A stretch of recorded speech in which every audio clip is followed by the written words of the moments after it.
हैं कि वॉलिटिलिटी ज़्यादा हो तो मौका मिलता है, लोग तो वॉलिटिलिटी के नाम पे डर जाते हैं, बट वहीं भावना का काम आता है। कि जब हम देखते हैं कि जब गिरावट होना शुरू होता है बाजार में तो लोग घबरा जाते हैं कि नहीं गिर रहा है निकलना चाहिए। ऐसा क्यों होता है? फिर ऐसा इसलिए होता है क्योंकि हम जब बाजार में कोई प्रोसेस या सिस्टम के बिना ट्रेड इनिशिएट करते हैं तब ऐसा होता है क्योंकि हमें लगता है कि हम we are running the market, we are running the trade, but actually हम ऐसे सिखाते हैं कि मार्केट को ट्रेड करना is equivalent to running a business. जैसे कि हम जब कोई बिजनेस चलाते हैं तो we trust the system, the process. In the same way अगर जब हम मार्केट को ट्रेड करने की ट्राई करते हैं, when we try to trade it just like a business और अ प्रोसेस, मतलब कि एक सिस्टम आपने लगा दी और वो सिस्टम के हिसाब से आपने ट्रेड डाल दिया, फिर चाहे मार्केट ऊपर हो या नीचे हो आपको कोई फर्क नहीं पड़ेगा क्योंकि आपकी सिस्टम आपके लिए पैसा बना रही है, आप नहीं कुछ। करेक्ट। तो यानी ये जो ट्रेडिंग सिस्टम है ये बहुत जरूरी है। बिजनेस की तरह इसको देखिए। ये एक बिजनेस भी है और इसमें एक ट्रेडिंग सिस्टम भी होना चाहिए। अब होता क्या है, आपके साथ मेघना और इससे इन डेप्थ में भी समझना चाहेंगे जो इमोशंस की बात हुई है, बट पहले ट्रेडिंग सिस्टम बनाने के लिए विशाल एक बेसिक क्वेश्चन क्या होता है ना, बिकॉज जब भी हम शोज करते हैं बहुत सारे एक्सपर्ट्स हमें बहुत सारे इंडिकेटर्स की बात करते हैं, रेफरेंस लेते हैं और फिर ट्रेड बताते हैं। थोड़ी सी कंफ्यूजन हो जाती है।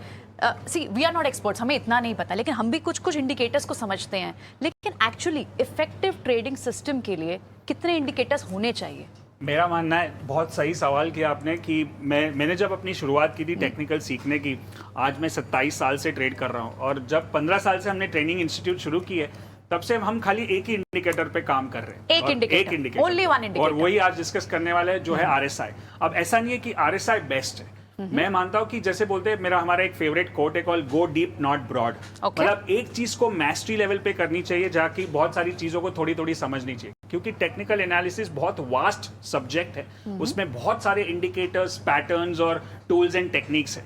कोई भी एक चीज को मास्टर कर लोगे आप, कोई भी दुनिया में सक्सेसफुल आदमी को देखोगे तो वो एक चीज का मास्टर है, तब जाके वो आगे बढ़ता है। तो हमारा मानना है कि एक सिस्टम हो जाए, एक इंडिकेटर से आप अच्छी सिस्टम बना सकते हो जिसपे पर एक objective entry point, stop loss point और एग्जिट पॉइंट होना चाहिए, और एक री एंट्री पॉइंट होना चाहिए अगर स्टॉप लॉस ट्रिगर हो गया कि वापस एंटर कब करना है। ये चारों पॉइंट पहले से अगर डिफाइंड है तो भाव क्लियर है, स्ट्रैटेजी क्लियर है, तो जितने भाव और स्ट्रैटेजी क्लियर होगी उतनी भावना कम हो जाएगी। ओके, तो यानी आप कह रहे हैं ये जितने भी इचिमोको पैटर्न्स होते हैं, सुपर ट्रेंड पैटर्न्स होते हैं and so gamut of indicators, इन सबको हम डू अवे करके सिर्फ RSI से ट्रेंड को पकड़ भी सकते हैं, एंट्री पॉइंट भी ढूंढ सकते हैं और एग्जिट पॉइंट भी ढूंढ सकते हैं। Yes, absolutely. Let's go ahead. आपने दर्शकों को आसान करने के लिए वापस वो सारे चार्ट दिखाते हैं, उसमें आपने एक चीज गौर किया होगा, हर चार्ट में ऊपर का जो हिस्सा था वो बदल रहा था, नीचे का हिस्सा जो नहीं बदल रहा है। नीचे की जो लाइन खींची हुई है, इस लास्ट की जो नीचे की लाइन हम देख रहे हैं, यही RSI है जो बता रहा है हमारा कि कैसे इस पर ट्रेड करना है।